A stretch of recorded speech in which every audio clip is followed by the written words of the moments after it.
मैं कॉलेज कर रही थी और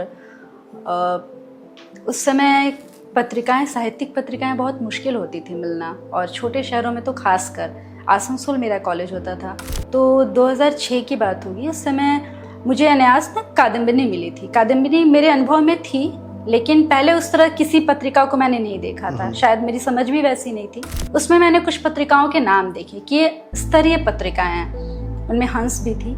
हंस का 2006 या 7 का अंक, बहुत खूबसूरत अंक था वो। उसमें प्रियंवद जी की कहानी थी, माया गाथा, सोनाली सिंह की लेकिन थी, मतलब अच्छी अच्छी कहानियाँ थी। मुशर्रफ आलम ज़ौकी की कहानी थी गुलदान। तो मतलब वो समृद्ध अंक था। उस अंक को, लेकिन उसके कवर पे था कि न्यूड पेंटिंग थी और बहुत खूबसूरत पेंटिंग थी वो।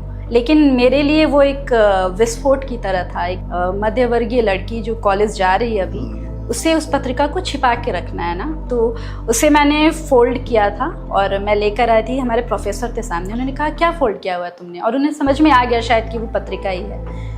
मुझ पर तो लगा कि मतलब क्या ही हुआ। उन्होंने पत्रिका ली। उन्होंने कहा तुम हंस पढ़ती हो? तो मैंने कहा जी अभी पहली बार लिया है। तो कैसे पता चला हंस के बारे में? मैंने कहा कि कादम्बिनी में देखा मैंने कि हंस अच्छी पत्रिका है। तो उन्होंने कहा अच्छा है, पढ़ना चाहिए। अब मैं सोचती हूँ कि एक शिक्षक का अपने स्टूडेंट से ये कहना कि अच्छी पत्रिका है, पढ़ना चाहिए, उसके लिए प्रोत्साहन की तरह था कि हाँ उसने जो ढूंढा है वो मतलब ऐसी चीज़ नहीं है जिसे छिपानी पड़े ना, उससे उस रास्ते पे बढ़ा जा सकता है। और उसके बाद चीज़ें आप जब पढ़ने लगते हैं ज़्यादा तो आप समझने भी लगते हैं।